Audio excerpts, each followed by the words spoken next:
بسم اللہ الرحمن الرحیم۔ 5ویں تراویح، 7واں پارہ اور 8ویں پارے کے آدھے تک یہ 1.5 پارہ ہوا۔ 5ویں سورہ سورہ مائدہ کی آیت نمبر 83 سے شروع ہو کر سورہ انعام پوری ختم ہوئی، 6ٹھی سورت ختم ہوئی۔ عیسائیوں میں جو نرم دل ہوتے ہیں، قرآن سن کر ان کے دل متاثر اور آنکھیں نم ہوتی ہیں اور وہ ایمان لے آتے ہیں۔ اللہ کی حلال کردہ پاک چیزوں کو حرام مت قرار دینا۔ فضول قسموں پر پکڑ نہیں ہے، لیکن ارادتاً جو قسم کھا لی جائے اس کو توڑنے کا کفارہ 10 مسکینوں کو کھانا یا کپڑے یا ایک غلام آزاد کرنا۔ جو یہ نہ کر سکے وہ 3 دن روزے رکھے۔ شراب، جوا، آستانے اور پانسے سب شیطانی ناپاکیاں ہیں، ان سے پرہیز لازم ہے۔ سمندری جانور بنا ذبح کیے ہوئے حلال کر دیے گئے، جبکہ خشکی کا شکار حالت احرام میں منع ہے۔ حضرت عیسیٰ علیہ السلام کے حواریوں نے ان سے مانگ کی تھی کہ آپ اپنے رب سے درخواست کر کے ہمارے اوپر آسمان سے غذاؤں کا ایک خوان اتروائیے۔ عیسیٰ ابن مریم نے دعا کی اور اللہ نے خوان نازل فرمایا، لیکن فرما دیا کہ تم میں سے جو اس کی ناشکری کرے گا اس کی سزا بھی مثالی اور یادگار ہوگی۔ یہ احسان اور حضرت عیسیٰ علیہ السلام کو دیے گئے دیگر معجزے اور احسانات اللہ انہیں قیامت کے دن یاد دلا کر سوال کرے گا کہ کیا تم نے لوگوں سے کہا تھا کہ اللہ کے سوا مجھے اور میری ماں کو بھی خدائی میں شریک کر لو؟ وہ جواب دیں گے، سبحان اللہ، آپ تو ہر حقیقت سے واقف ہیں۔ میں نے لوگوں سے کہا تھا اللہ کی بندگی کرو جو میرا اور تمہارا دونوں کا رب ہے۔ اب اگر آپ ان کو سزا دیں تو یہ آپ کے بندے ہیں، اور اگر معاف کر دیں تو آپ زبردست اور حکمت والے ہیں۔ سورہ مائدہ اللہ کی بڑائی اور قدرت کے بیان کے ساتھ ختم ہوئی۔ سورہ انعام۔ حقیقی تعریف اللہ کے لیے ہے جو آسمانوں اور زمین اور اندھیروں اور اجالوں کا خالق ہے۔ اس نے انسانوں کو زمینی مادے سے پیدا کیا اور اس کی مدت مقرر فرمائی، لیکن منکرین تاریخ کی داستانوں سے سبق نہیں لیتے۔ حالانکہ جن لوگوں کو پہلے کتاب دی گئی اس رسول کو ایسے پہچانتے ہیں جیسے اپنے بیٹوں کو۔ حساب کے روز قسم کھا کر کہیں گے کہ وہ مشرک نہیں تھے۔ اس دن ان کے بناوٹی معبود گم ہو چکے ہوں گے۔ ان میں سے بعض کان لگا کر تمہاری باتیں سننے کا دکھاوا کرتے ہیں، لیکن ضد اور تعصب کے باعث ان میں سمجھنے کی صلاحیت ہی نہیں بچی۔ جب وہ جہنم کے کنارے کھڑے ہوں گے تو حسرت کریں گے کہ ایک موقع اور انہیں مل جاتا۔ حالانکہ جھوٹوں کو اگر اسی زندگی کی طرف واپس بھیج دیا جائے تو وہ پھر وہی سب کچھ کریں گے۔ یہ دنیا کی زندگی تو ایک کھیل تماشا ہے، حقیقی زندگی تو آخرت کی زندگی ہے۔ جو باتیں یہ تم پر بناتے ہیں دراصل اللہ کی آیات کا انکار کرتے ہیں۔ ایسا پہلے بھی ہوتا رہا ہے۔ تم صبر کرو، اللہ کی مدد تمہیں پہنچے گی۔ دعوت حق پر لبیک کہنے کی صلاحیت تو بس زندوں میں ہوتی ہے۔ جو مردہ ہو چکے وہ تو اس وقت بیدار ہوں گے جب اللہ کی طرف واپسی کا دن ہوگا۔ جو لوگ چمتکار طلب کرتے ہیں وہ سمجھ لیں کہ اللہ اس پر قادر ہے۔ اللہ چاہتا ہے کہ وہ عقل استعمال کرے۔ ان سے پوچھو کہ اچانک کوئی بڑی آفت آ جانے کے وقت تم ایک خدا ہی کو تو آواز دیتے ہو۔ اللہ نے جب بھی قوموں کی طرف رسول بھیجے تو ان قوموں کو مصیبتوں اور مسائل میں مبتلا کیا تاکہ ان کے اندر عاجزی پیدا ہو، لیکن شیطان کے بہکاوے میں آ کر ان کے دل اور سخت ہو گئے۔ پھر جب انہوں نے نصیحت کو بھلا دیا تو ان پر خوشحالی کے دروازے کھولے گئے، اور جب وہ خوب مگن ہو گئے تو ان کی جڑ کاٹ دی گئی۔ جو ظالم ہو گئے تھے ان سے کہو کہ تمہارے دیکھنے، سننے اور غور کرنے کی صلاحیت اللہ ہی کی تو دی ہوئی ہے۔ اگر وہ انہیں تم سے چھین لے تو ہے اور کوئی خدا جو انہیں واپس لا سکے؟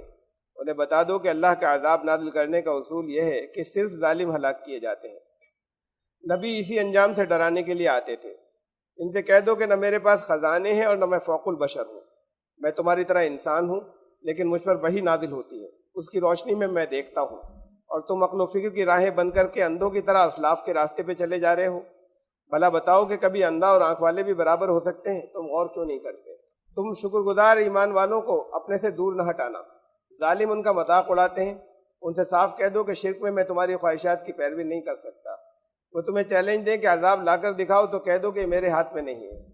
غیب کی کنجیاں اللہ کے پاس ہیں۔ ہر چھوٹی بڑی چیز کا واقع ہونا اللہ کے واضح قانون میں درج ہے۔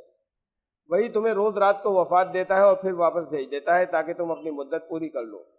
اس نے تم پر نگراں قوتیں مقرر کر رکھی ہیں، اور موت کے وقت اس کے بھیجے ہوئے کارندے دنیاوی زندگی کی مدت پوری کر دیتے ہیں۔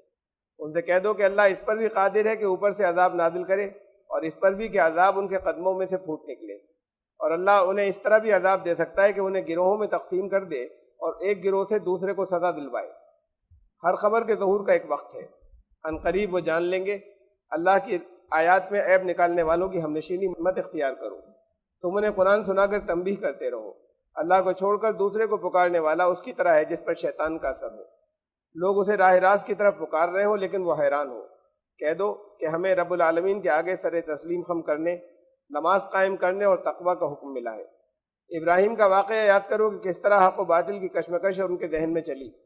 ابتدا گھر سے ہوئی جب انہوں نے اپنے باپ سے حجت کی کہ وہ اپنے ہاتھ سے بنائی ہوئی مورتیوں کو اپنا الہ کیوں کہتا تھا۔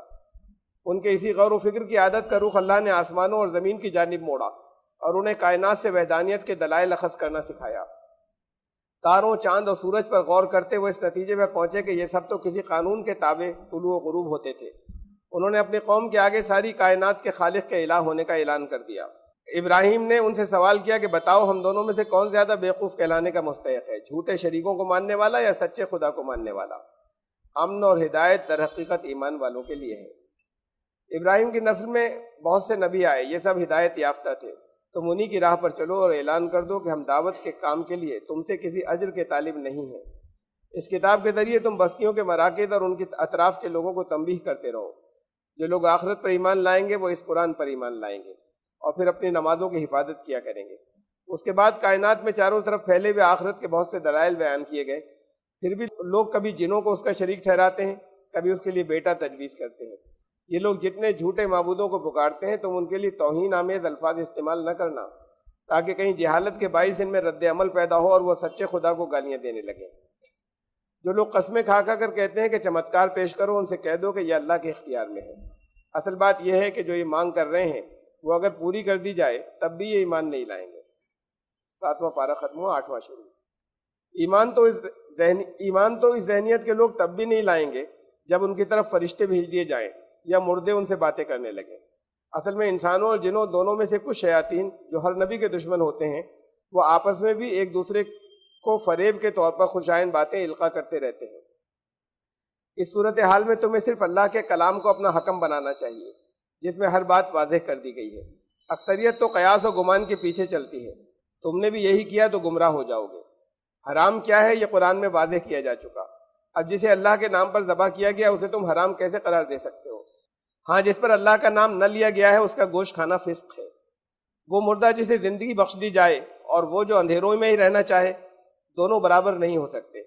نصیحت قبول کرنے والوں کے لیے سیدھی راہ کے نشانات واضح کر دیے گئے ہیں۔ حساب کے دن انسانی شیاطین اقرار کریں گے کہ انہوں نے اور شیاطین جن دونوں نے ایک دوسرے کو خوب استعمال کیا تھا، حالانکہ انسانوں اور جنوں دونوں گروہوں میں اللہ کے رسول آئے۔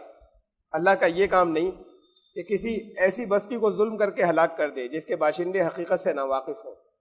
نافرمانوں سے کہہ دو کہ تم اپنے پروگرام پر عمل کرو اور مجھے میرے پروگرام پر عمل کرنے دو، پھر جلد معلوم ہو جائے گا کہ کس کا انجام اچھا ہوا۔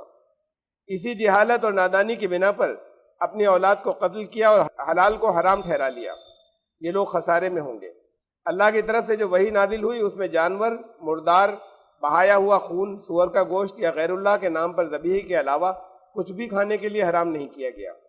اور یہ بھی کہہ دو کہ دین صرف کھانے پینے ہی میں نہیں ہے، تم پر تمہارے رب نے جو دیگر پابندیاں عائد کی ہیں وہ یہ ہیں کہ اس کے ساتھ کسی کو شریک نہ ٹھہراؤ، والدین کے ساتھ حسن سلوک کرو، مفلسی کے ڈر سے اپنی اولاد کو قتل نہ کرو، بے شرمی کے قریب نہ پھٹکو، ناحق قتل نہ کرو، یتیم کے مال کو اگر اپنے مال میں ملاؤ تو ایسے کہ اس کی حق تلفی نہ ہو، ناپ تول میں انصاف سے کام لو، ہر بات انصاف کی کہو، اللہ کے عہد کو پورا کرو، یہی سیدھا راستہ ہے۔ حق قبول کرنے کے لیے لوگ اس کے منتظر ہیں کہ فرشتے آ جائیں یا ان کا رب خود آ جائے یا تمہارے رب کی بعض نشانیاں ظاہر ہو جائیں۔ جس دن وہ صریح نشانیاں ظاہر ہو جائیں گی اس دن کسی کا ایمان لانا اس کے لیے نفع بخش نہیں ہوگا۔ جن لوگوں نے اپنے دین میں فرقے بنا لیے اور گروہوں میں بٹ گئے ان سے رسول کا ذرا بھی واسطہ باقی نہیں رہا۔ اللہ تو اتنا رحیم ہے کہ برائی کا بدلہ برائی کے برابر اور نیکی کا اجر 10 گنا دیتا ہے۔ اس نے تم میں سے بعض کو بعض پر فضیلت بخشی تاکہ تمہاری آزمائش ہو جائے، وہ مغفرت پر فرمانے والا بھی ہے اور رحم فرمانے والا بھی۔ سبحان اللہ۔